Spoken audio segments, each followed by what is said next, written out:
Okay, అందరికీ నమస్కారం అండి. మీకు తెలుసు మన ఏరియాలో మొన్న 13వ తారీఖున ఎలక్షన్ చాలా వరకు చాలా ప్రశాంతంగానే జరిగింది.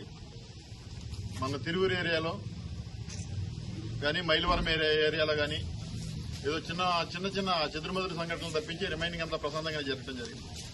కానీ ప్రస్తుతం స్టేట్ లో వేరే పరిస్థితులు నడుస్తున్నాయి. అనవసరంగా ఒకరికొకరు కవింపు చర్యలు, కావాలని ఒకరి మీద ఒకరు గొడవ పడటాలు జరుగుతున్నాయి. ఆ దృష్టిలో పెట్టుకుని ఇంకా ఎలక్షన్ కమిషన్ ఏదైతే నామ్స్ ఉన్నాయో ఇంకా ఈ ఫోర్స్ లో ఉంది. అది కాకుండా కూడా మన ఎన్టీఆర్ జిల్లా అంతా మైలవరం సబ్ డివిజన్ అంతా కూడా 144 సెకండ్ ఫోర్స్ లో ఉంది. కాబట్టి ఎవరు 5 కంటే ఎక్కువ మంది, 4 లేదా అంతకంటే ఎక్కువ మంది గుమ్మికూడి ఉండొద్దు. ఒకరికొకరు రెచ్చగొట్టుకునే వాక్యాలు చేసుకోవద్దు.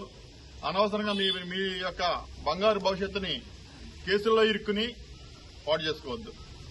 దాని నిమిత్తం ఎక్కడైతే మాకు కొంత ఇన్ఫర్మేషన్ ఉంది, మాకు ఫలానా ఏరియాల్లో సెన్సిటివ్ గా ఉంటుంది, ఫలానా ఏరియాలు క్రిటికల్ గా ఉన్నాయి, కొన్ని ఏరియాల్లో ప్రాబ్లమ్ క్రియేట్ చేయడానికి కొంతమంది కావాలని ఎగదోస్తా ఉంటారు. అలా ఎక్కడైనా కాదు. ఇవాళ అయితే మా రొటీన్ చెక్ లో భాగంగా ఖమ్మంపాటు చేశాం, మన దేవుని చెరువు చేశాం, నిన్న తిరువూరులో చేశాం, రేపు గంపలగూడెము, రెడ్డిగూడెము అన్ని ఏరియాలో కూడా చేస్తా ఉంటాం. ఇది ప్రత్యేకించి మా ఊర్లోనే చేశారని ఎవరు అనుకోవసరలా. మీ అందరికి మాత్రం ఒక రిక్వెస్ట్ అనుకుంటారో వార్నింగ్ అనుకుంటారో, ఈ ఏరియా పబ్లిక్ చెప్తున్నాను, మీరు మీ పనులు చేసుకోండి. ఓటింగ్ అయిపోయింది, అందరికీ అభిమానం ఉంటుంది. మీ అభిమానం కొద్దీ ఎవరికి వేసుకున్నారో అది వేరే విషయం. అది తర్వాత మాత్రం మీరు రెచ్చగొట్టే చర్యలు చేసుకున్నా, ఎవడైనా రెచ్చగొట్టితే మీరు రెచ్చిపోయినా మీ భవిష్యత్తు పాడవుతుంది. తద్వారా కేసులు ఇన్వాల్వ్ అయితే చదువుకునే మీ యొక్క పిల్లల భవిష్యత్తు కూడా పాడవుతుంది. అటువంటి కేసులు ఇరుక్కోవడం మీ ఊరికి గౌరవంగా ఉంటుందో చెప్పండి. ఆ ఉద్దేశంతో ఇవాళ ఇక్కడ కార్డన్ చేశాం. ఏమైనా ఇల్లు కూడా, ఇంటి ఆవరణలో కూడా ఏమైనా మీ దగ్గర వెపన్స్ ఉన్నాయా అటువంటివన్నీ కూడా చెక్ చేయడం జరిగింది. ప్రతి మనిషి మీద కూడా ఎవరైతే కొంతమంది మాకు ఈరుమార్క ఉన్న మనుషులు ఉన్నారో వాళ్ళందరి మీద కూడా నిఘా ఉంది. పాత కేసులో ఉన్న వాళ్ళని కూడా అవసరమైతే కొత్త షీట్లు ఓపెన్ చేస్తాం. షీట్లు ఓపెన్ చేయడానికి మాత్రం ఏ విధమైనటువంటి వెనకాడేది లేదు. మీరు ఎవరో ఏదో చేస్తారని, ఎవరో మనం ఇన్వాల్వ్ అయినప్పుడు కూడా ఎవరో వచ్చి రక్షిస్తారని మాత్రం అపోహలకు పోవద్దు. చట్ట పరిధిలో చట్ట ప్రకారం పోలీసులు మా పని మేము చేసుకుంటూ ఉంటాం.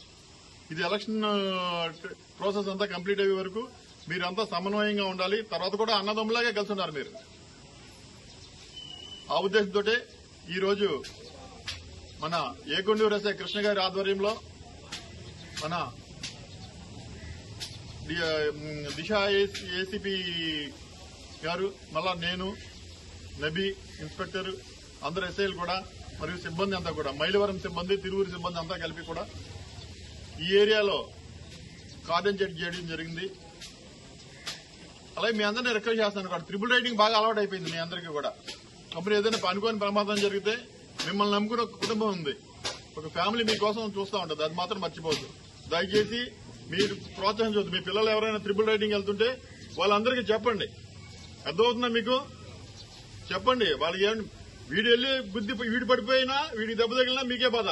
లేదా ఎదురుగా ఏదైనా స్కూల్ పిల్లలు, చిన్న పిల్లలు అటు ఇటు వెళ్తూ ఉంటారు, వాళ్ళు ఎవరికైనా దెబ్బ తగిలినా వాళ్ళకి మీకే బాధ. అది గ్రహించండి. కొట్లాటికి ఎవరైనా వెళ్తుంటే కూడా మీ పిల్లల్ని చెప్పండి, బుద్ధి చెప్పి ఇంట్లో కూర్చోబెట్టండి. కౌంటింగ్ రోజున, కౌంటింగ్ తర్వాత కూడా ఏ విధమైనటువంటి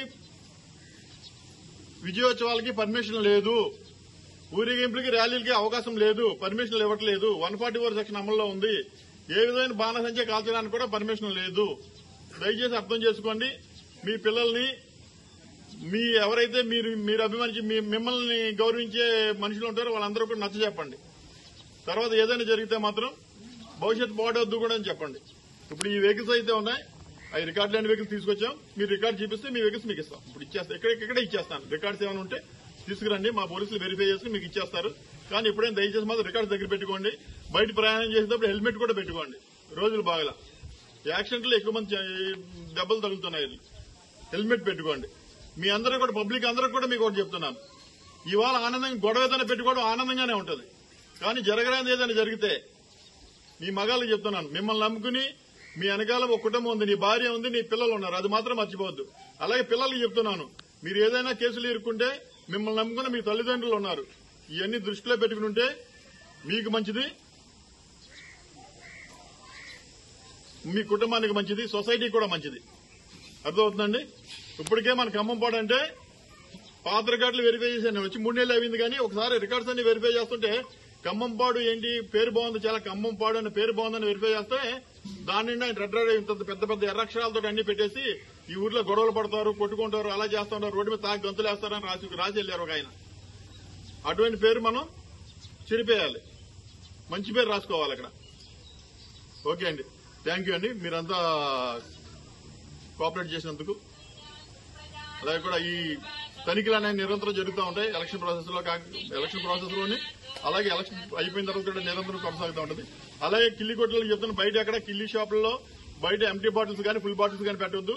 లూజ్ పెట్రోల్ కూడా ఎవరు అమ్మొద్దు, కేసులు నమోదు చేస్తున్నారు. మీరు ఆల్రెడీ పేపర్లో చూస్తున్నారు, టీవీలో చూస్తున్నారు, పల్నాడులో ఏం జరుగుతుంది, అనంతపూర్లో ఏం జరుగుతుంది, చిత్తూరులో ఏం జరుగుతుంది.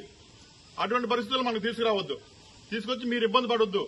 మాదేమంతో కేసు కడతాం, జైలుకి పంపిస్తాం, షీట్ ఓపెన్ చేస్తాం. ఆ విషయంలో మాత్రం జాగ్రత్తగా ఉండండి. పిల్లలందరికీ చెప్పండి, నలుగురికి చెప్పండి. ఏదో మన ఊరు పోలీసులు వచ్చారు, ఎందుకు వచ్చారు, ఇవన్నీ పక్క పెట్టి మీ మంచి కోసం వచ్చామని చెప్పండి. మేము ఇక్కడ రాకపోయినా వేరేలా ఉంటుంది, అయినప్పుడు కూడా మీ మంచి కోసం వచ్చామని మాత్రం మీరు గ్రహిస్తే అంత క్షేమంగా ఉంటుంది. ఓకే, థ్యాంక్స్ అండి, థ్యాంక్ యూ ఆల్ అందరికీ, థ్యాంక్ యూ వెరీ మచ్ అండి.